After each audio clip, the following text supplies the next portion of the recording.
cooking it up in here. Look at that. It is wonderful. Oh, this is so pretty. Ooh, looks scrumptious. Hey everybody, I'm Vera Stewart and welcome to the VeryVera Show. You know, it's holiday time, my absolute favorite time to be in the kitchen doing some of my favorite baking. So I can't wait to share with you some of my recipes that I love to make during the holidays. We're going to start with holiday baked fruit. You know, it sounds unusual and it actually is. You can use it for a dessert or a side dish. And then we'll move into what could be better on Christmas morning than cinnamon rolls. Well, you know, everybody shies away because they think that's too hard to make, but I'm going to show you how easy it actually is. And then finally, looking for a great, quick friend gift that's homemade. How about German chocolate pie? One of my favorites, and it is made in the blender, so it's very easy. You mess up one dish. And in Vera's Corner today, I'm going to go over tips about what to do when you've got guests coming in, whether it's just for the evening or for the entire weekend. So I'm going to get my apron on and we'll get started on that holiday baked fruit.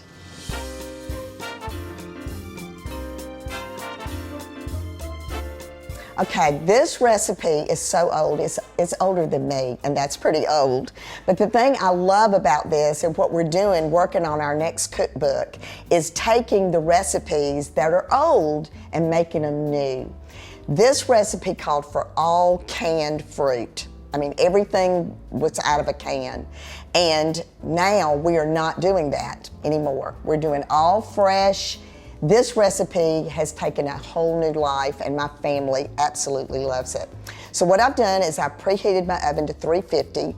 I've sprayed a 2.5 quart casserole dish so that nothing will stick. Cleanup will be easy. And now we're going to start with the bottom layer, which is coconut macaroons.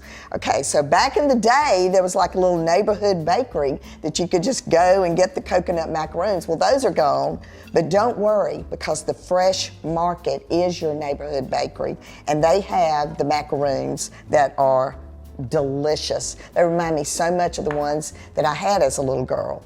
So you've got a layer of that. Now we're going to start with our fresh fruit ingredients. Okay, remember when I was at Titan Farms this summer and I told you that I was going to freeze those peaches so that I could use them in the winter? Well, I was telling you the truth because these are frozen Titan Farms peaches. We cut them into little chunks. We're using them in this holiday dish, and I can go back and remember how wonderful the summer was when we were doing that. All right, now I've got Bartlett pears, and of course those are very plentiful this time of year in the grocery store. You can pick those up easily, no problem. And notice the size of my chunks. I want you to actually know what the fruit is, which is the difference in the canned fruit. It was all mushy. All right, the next thing is pineapple, and this is fresh. So don't use that canned pineapple. Go into the produce department and either buy a real pineapple or buy what they've already cored for you. So you're just doing the layers and, you know, get your young person in the kitchen with you. All right, so this was a little bit of a harder substitution. The recipe called for canned bean cherries. So I'm gonna just use craisins. Basically what I'm trying to accomplish is getting that color into this casserole. All right, so get that layered up. Now, I introduced you a few weeks ago to Cosmic Crisp apples, which do not turn brown. Look at them. Look how awesome they look. They're not turning at all, and they're nice and crisp and tart. It's gonna be wonderful with this. And then finally, my genuine Georgia pecans. This is a new company to me, a UGA grad. His family has this business and they harvest these pecans. Love that. All right, so now we're going to start again, do another quick layer. Put a lot of these macaroons on the top. This is what really makes this delicious. So if you don't like coconut, I'm real sorry about that because you're missing a treat. Put the rest of the peaches, the pears. And this can be used as a dessert, as I mentioned, or you can do it as a side dish, and I'm going to give you a real great tip at the end of the day about how to make this into a side. Can you imagine this dish with ham? I mean, or a pork tenderloin? It was just delicious. All right, then finally my apples. And then the neat part about this is the topping that goes on, and you can make this the day before and let it soak. All right, so I'm going to mix together my butter with my golden sherry.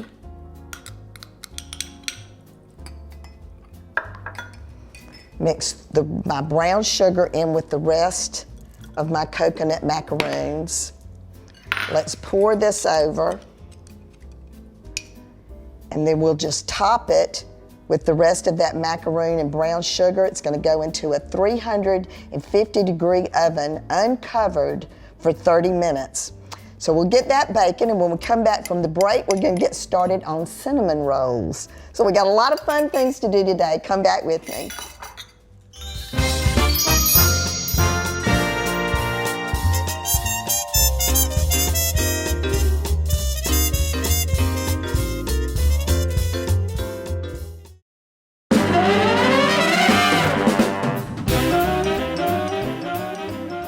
Welcome back, everybody. And if my earrings aren't giving me away today, we're doing holiday goodies out of the kitchen. And this is my favorite time of the year to be in the kitchen. And I can't wait to spend more time doing this. But now we're working on the cinnamon rolls. And this recipe, hopefully, will make you understand that you do not have to shy away from having homemade cinnamon rolls for your family during the holidays. So I had a little bit to do to get ready for this aspect where we are right now. So let me walk through the preparation of the dough. So first you start with lining your square cake pan with aluminum foil and do the dull side up. And then you're gonna brush it with about a tablespoon of melted butter. Combine brown sugar, 3 tablespoons of sugar, cinnamon, cloves, and 1/8 of a teaspoon of salt. Add then a tablespoon of melted butter, stir that with a fork, and the mixture is going to look like wet sand. It's just really nice and moist. Then whisk together your flour, your remaining 2 tablespoons of sugar from the recipe, baking powder, baking soda, and 1/2 teaspoon of salt. Then add 3 tablespoons of melted butter, and you're using buttermilk for this. Stir that with a wooden spoon until the liquid is absorbed, and honestly, it comes together so quickly and so well. Then transfer that to a nice floured work surface, and I'm just using a cutting board. And then you're gonna knead it lightly before you start rolling it out, just to make sure that it's completely covered. So I've gotten it to like a 9 by 12 inch rectangle is where I am now.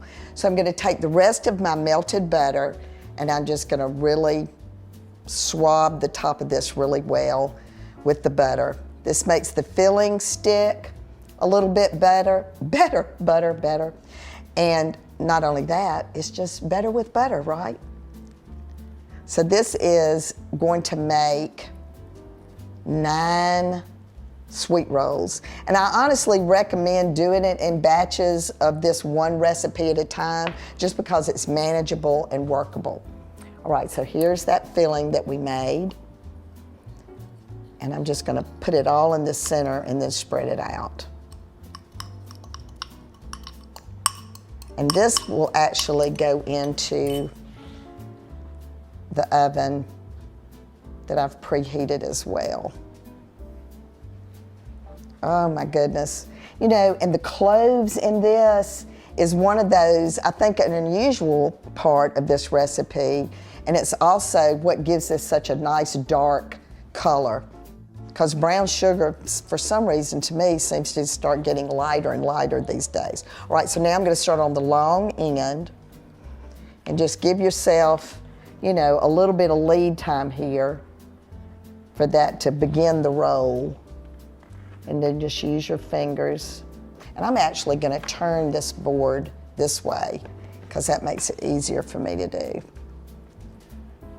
And you see it's not even sticking to the board. I had plenty of flour there.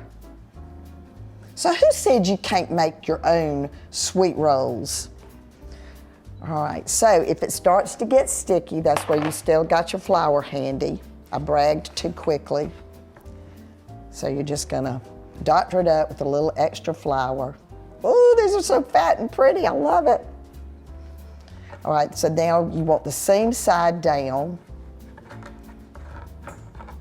And we're gonna get 9 out of this. So how does the former home ec teacher get 9? She starts by making a couple of marks to make sure that she can get 9. So let's see how good I am at this. Look at that, 1, 2, 3, 4, 5, 6, 7, 8, 9, yes. Okay, so now we're gonna use a serrated knife, and you're actually gonna use it just like a saw, so you don't smash. And look at that. And these are going right into that nicely buttered pan. And this dough is just, you know, I think that's one of the things I love the most about getting in the kitchen to bake, is that you learn the components, you learn what this dough is supposed to feel like and look like. It's just amazing. All right, so I'm gonna get these cut and in the pan. I'm gonna use that butter again and brush the top. We'll get those in the oven. And in Vera's Corner today, I'm gonna give you some tips on how to be ready for those house guests. And then we're gonna make a German chocolate pie. So your mouth should be watering. Come back.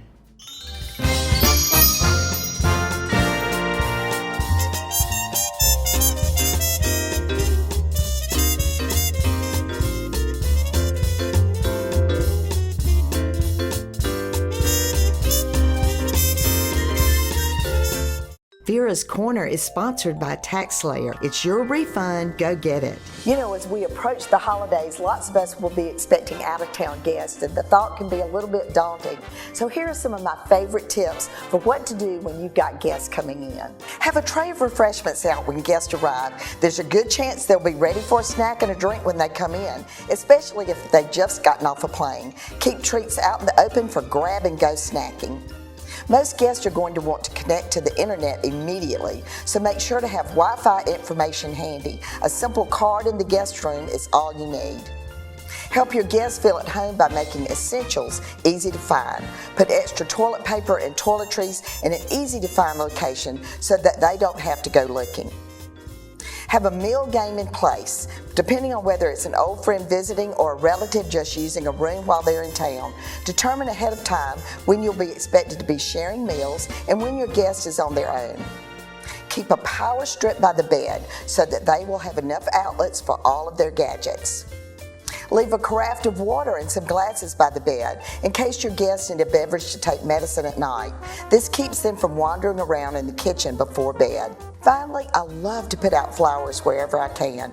A simple bud vase with some clippings from your yard brightens up any room and lets your guests know that you're glad they're there. Keep these tips in mind the next time you have guests in your home.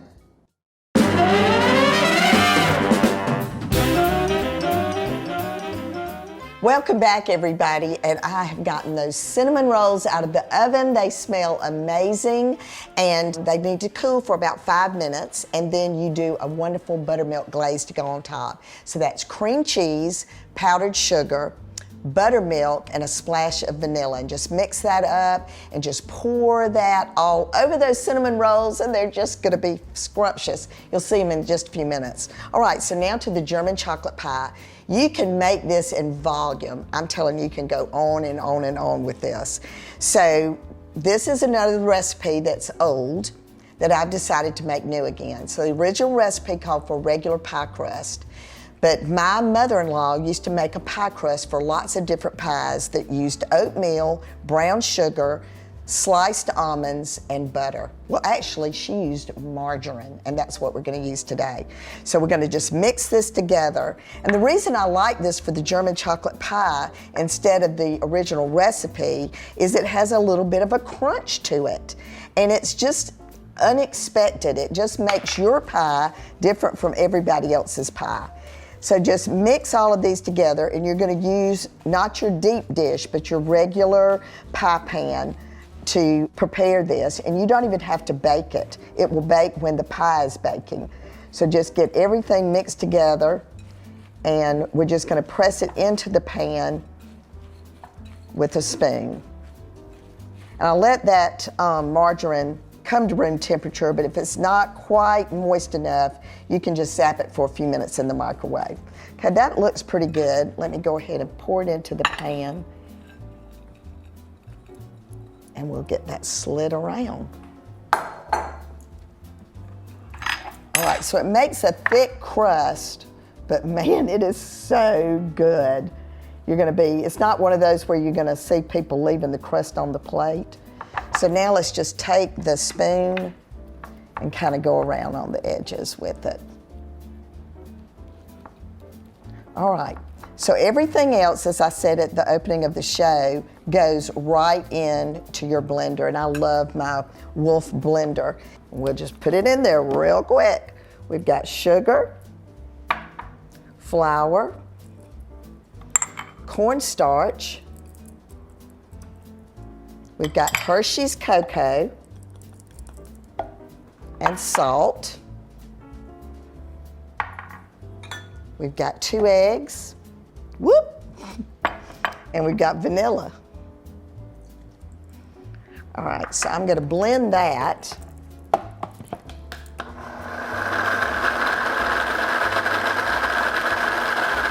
And now let's add the rest of the ingredients.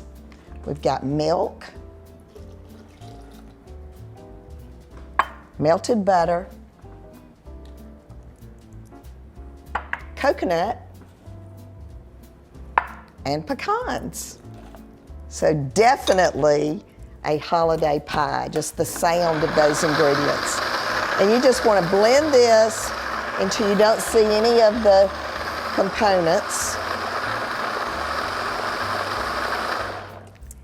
All right, so I'm just going to pour this in. I couldn't get any easier than that. And if you use an aluminum pan or a disposable pan, you know, you can give this as a gift. It's just going to fluff up so nicely. And it's going to go in a 375-degree oven for about 25 to 30 minutes. You want it to be set. But the thing I love about this recipe is that, you know, it could be gooey and it could still be delicious. All right, so come back with us after the break. We're going to set the holiday table, get everything prepared, and as I always say, these recipes are on our website at VeryVera.com. So check it out and come back in just a minute.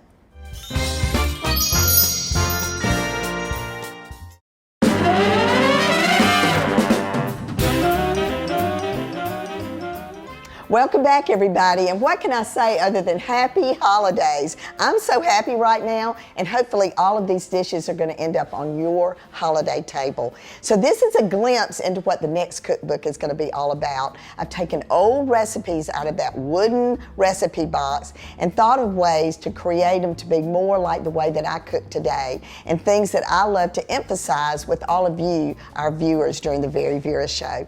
So let's start with the holiday baked fruit. As I told you, this recipe is older than me. It used all canned fruit. By the time you baked it for 30 minutes, it was complete mush by the time you ate it. I never liked it as a kid.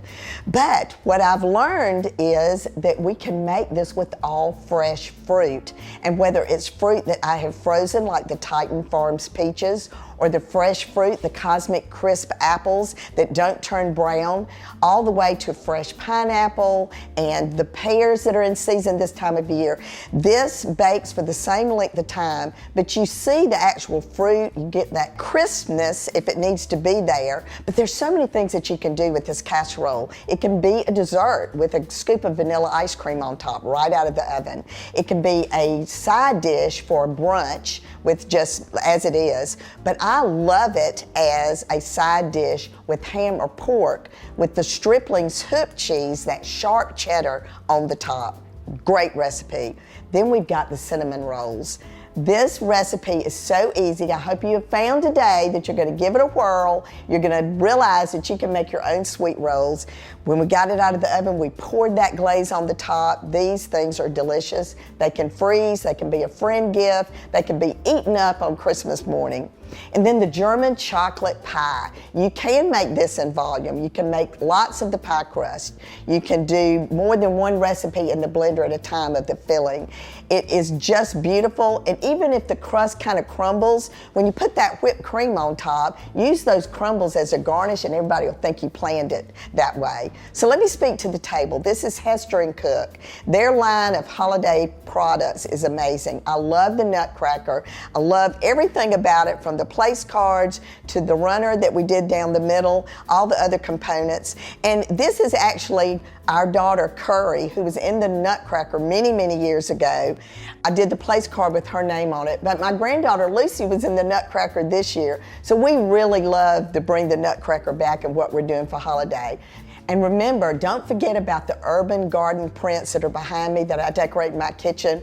They are a great gift as well. So no matter what you do it in good taste. I hope you'll come back and join me again next week. And happy holidays, everybody. For more of my recipes, visit our website to order the cookbook.